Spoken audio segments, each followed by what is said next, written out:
Good old Singer sewing machines. A lot of us grew up sewing on.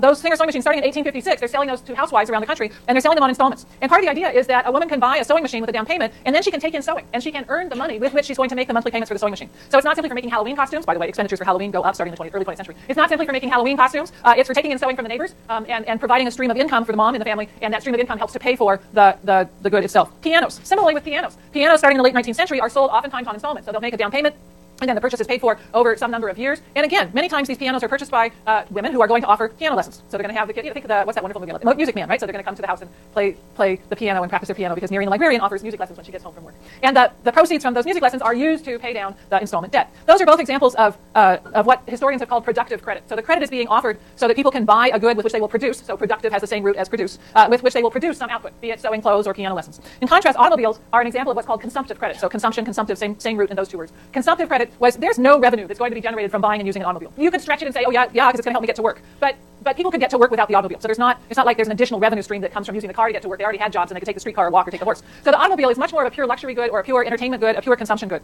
That's similar in that sense to a piece of furniture, to home appliances, which come along in the 1920s. But again, these things are sold on installments. And back to the distribution idea, the reason for the installment sales is these are expensive goods. These durable goods are quite expensive and take up a substantial share of a family's income. And so in order to increase sales of these goods, that is to get them into more and more homes, they were trying to find payment schemes that made it easier for families to afford what are otherwise expensive goods. Chris?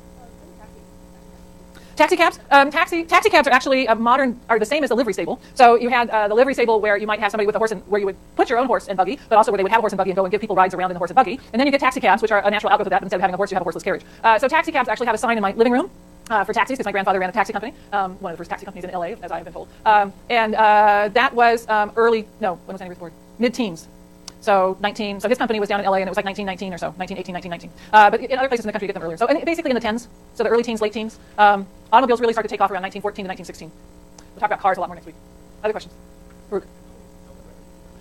So I'm going to talk about distributors in just a minute. These installment plans for the Singer sewing machines, for the pianos, the credit is extended directly by the manufacturer. For the automobiles, there's an intermediary, and for the large companies own that intermediary. There are also independent companies. I'm going to go into a lot more detail about that next Tuesday. So we've got 2 articles by me in the Reader, and both of them address the details of installment selling. All right, so this is one way of trying to market goods and trying to keep a steady stream of demand even across these periodic business cycles. The other thing is there's an increased use of advertising and emphasis upon advertising. In the late 19th century, advertising had been characterized by what's called reason why advertisements. And reason why advertisements, I have to jump back and forth a little bit here. Reason why advertisements were thick with detail. And so it would be just this copious amounts of detail about the reason why you should buy whatever the good was. Let me see if I can. This one? Okay. So this is from Harper's Weekly, and I didn't write down the date. It's late 19th. And so I'm going to take this ad down here at the bottom. I'm going to blow it up. And so you can see this is an example of reason why ads. So just see how thick these are with detail. So here's all this information about the ad. Here is a picture of the $500 brush. This is an early car, so this is early 1900s, not late 1800s. And costs less to run than a horse. Goes fast enough, that's all. So it doesn't go super fast, but it goes fast enough. Seats 2, that's all. Costs less to run, and then lots of detail about the particular good. And then here's also next to it a picture of a nice horse and buggy sort of example. There we go. The reason why advertisements are going to change, and there's going to be an increased emphasis starting around 1913 on creating an atmosphere. So moving away from reason why advertisements around 1913 or so is when the real switch comes in, to advertisements that create an atmosphere. I'm going to show you some examples of those in just a minute. The other thing that's happening in the early 20th, late 19th century is advertising that's a focus on brand names. So you shouldn't just buy flour, you should buy gold medal flour. If you went into the market, the grocer, so, we're back to Disneyland or someplace, I don't know where we are now. You go into the grocer in 1904, and you walk into the grocer and you say, I need 5 pounds of flour, I need 5 pounds of sugar, I need 3 pounds of lard, and the grocer's going to dive into a big bin and scoop out and weigh out about 5 pounds of sugar, and scoop out from another bin about 5 pounds of sugar, and from another one scoop out about 3 pounds of lard, probably 10 pounds of lard. People live a long time. But there's not, it's just flour. And so the companies that are being created, like gold medal flour, want you not just to buy flour, they want you to buy their flour. So, for instance, let's look at soap. So here's an ad down here at the bottom from soap. Let me blow that piece up. So they say, don't simply get a cake of soap, get good soap. So don't walk in and say, give me 5 cakes of soap. Walk into the grocer and say, can I have 5 bars of pear soap? Get a brand. So they want you to have this affiliation with a particular brand. Ask for pears and you have pure soap, then bathing will be more than your cleanliness. It will be luxury at trifling cost. Sales increasing since 1789. There you go. Here's another one. So there you go. Why is Miller High Life the champagne of bottled beer? Don't walk in and simply ask for a beer when you go to the pub. Ask for a Miller High Life beer. It's the champagne of bottled beer. Shipped to the Philippines, Egypt, India, and the ends of civilization. Because High Life satisfies the universal demand for a perfect beer. And so on. 1 million barrels strong. Here's an ad for gold medal flour. Exactness in little duties. Notice this. Is she a mom? No, she's a maid. That's right. So exactness in little duties is a wonderful source of cheerfulness. Be exact in little duties. Be exact when you order flour. Say plainly, send me a sack of gold medal flour. So don't just walk in and say, I want 5 pounds of flour. Say, I want gold medal flour. The same gold medal flour that you can buy at Safeway or Lucky's this afternoon. Over 40 million packages help make homes more cheerful and kitchens brighter last year. Okay, now the use of psychology in advertising begins about 1910.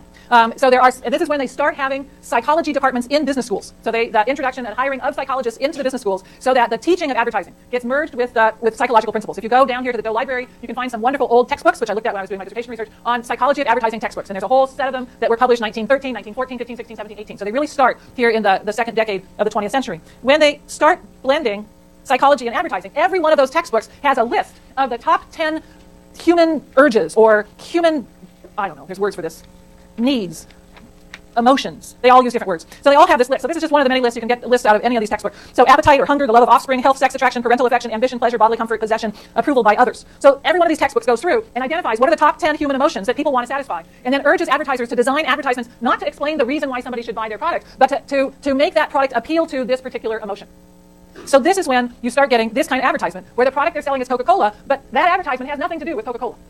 Right? So this is when you start getting these advertisements where there's no reason why, right? The only words up here are delicious and refreshing. Compare that with the ads that we had just 20 or 30 years earlier. There's no words in that ad. There's a very attractive woman in a very seductive pose for the time, because sex is what sells Coke.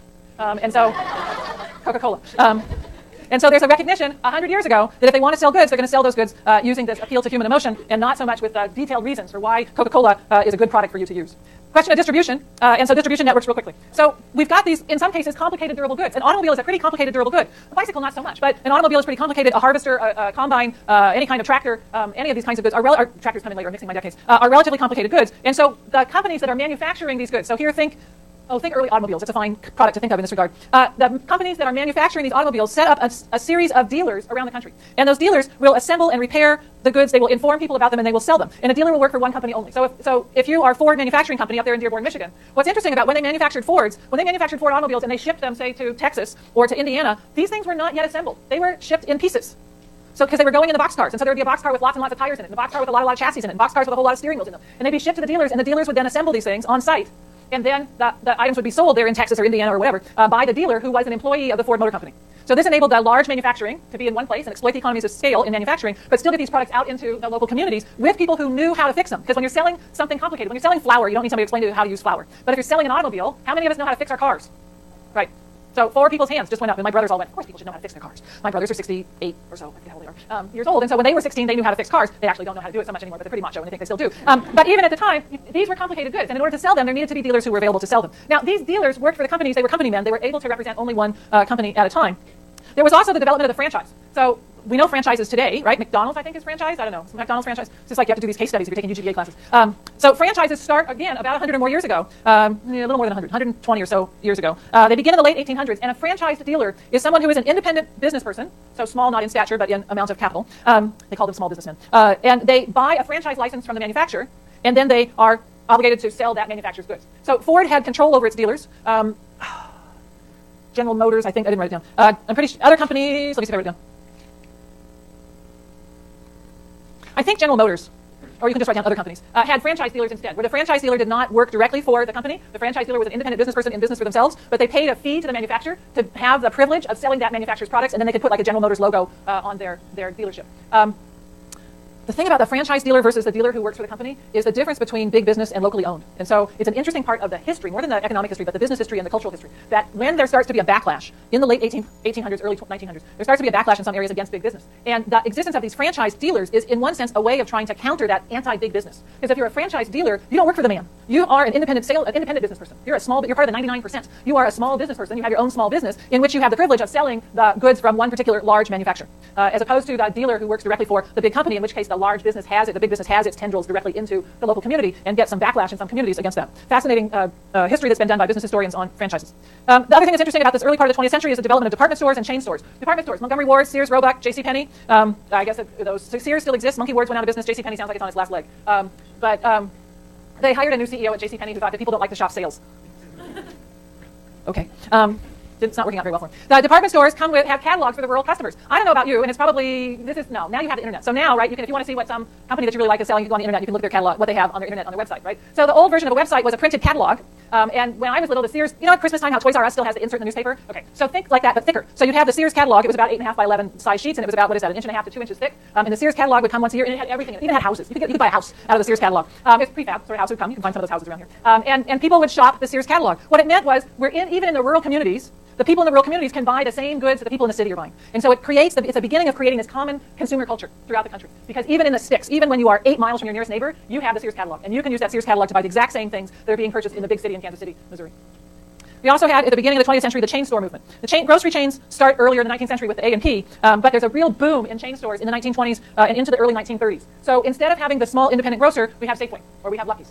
Instead of having lots and lots of 5 and dime stores, we have Woolworths. And so the development of these chain stores really takes off in the 1920s and 1930s. A couple of things that are important with the chain stores, particularly as it regards groceries and the 5 and dime. The 5 and dime is like a Target. So Target is sort of an equivalent of the 5 and dime, except without the clothing. So it's a non-clothing, non-appliance part of the 5 and dime. Is that right? Yeah, I'm trying to think about who sells what Woolworths sold, right? I mean, so certain things in the 5 and dime. The chain stores have fewer services. They, in particular, they don't deliver, right? So Safeway delivers now. That's a big new thing, right? Safeway has this big new, it hasn't worked out very well for them, but they have this big new thing where you can order on the web and they'll deliver your groceries for an extra $10. That's new because when Safeway came in 100 years ago, the chain grocery stores got rid of delivery. They were cash and carry. So the cash meant they also got rid of credit. So it used to be if you went down to the grocer and said, can I have 5 pounds of flour, 5 pounds of sugar, 3 pounds of lard, you would sign a book. And then you would, for those goods, you wouldn't pay for them right then and there, and then you would pay up at the end of the month. So they offered credit to their customers. That extension of credit by the grocers ends with the introduction of these chain stores, which really take off in the 1920s. By not offering credit and by not delivering groceries, that is by having the cash and carry, these chain stores have lower prices. So customers like them because the prices are lower, even though they have to pay cash and they have to carry their own groceries. But now they have cars instead of not having cars, and so it's not as difficult to get the groceries home. Chain stores. Okay. Good. That was topic 2. Questions? There was a couple of hands I blew right by. Peter. So how does the loss of the credit from the grocer affect particularly the lower income families that live paycheck to paycheck? Some of that is going to get addressed next Tuesday when I do my article, When Word is Not Enough. And the title, When Your Word is Not Enough, means that in buying groceries, you offered simply your word that you would repay, and that was enough if you were white and was not enough if you were black. So that's the title. I've now given you a synopsis of the article. So I'm going to touch on some of that on Tuesday. Ian? Was the idea of franchises invented in the U.S. or was it from somewhere else? I don't remember. I know where I would look. I would start with my CV to look at the book I reviewed on the history of franchises, which I can't remember the title of, but I can remember the desk I sat at when I wrote the review, and then I would look in that book. So, but that's the best I can do. Was there another hand? Yeah. So those 3 business cycles, yes, those 3 business cycles, 1870, 1880, 1890, were definitely recessions, and they were increasingly severe recessions. Yep. Other questions? All right, topic 3, education. 2 articles for today, Golden Cats by Claudia Golden and Larry Katz, who are professors of economics at Harvard. You see something. Claudia Golden has been an economic historian forever. She was one of Bob Fogle's students at Chicago, or Harvard, I forget where Bob was at the time. And her early work, she did work on slavery, she did work on women, so I think I took out of the reader the article from, she has a pretty famous book called Understanding the Gender Gap, which looks at the economic history of women in America in the 20th century, and I think I took out of the reader the article from that book, so I could put other things in, so I could do the article on the pill instead. And then more recently, she started looking at education, and that's this work that she's doing joint with her husband, Larry Katz. And so these 2 articles are looking, one at high school and the other at college. So the background, 1910 to 1940 in the United States is called the high school movement, because in this era, which is shown here in the graph, there is a surge in the percentage of high school, the percentage of teenagers that graduate high school. If you look back, say, about 1910 or so, before this movement begins, the norm was that most people who were not going on to college would go through 8th grade, and that would be the end of their education. So getting an 8th grade education was the norm. That was sort of the standard ending point for people around the turn of the 20th century.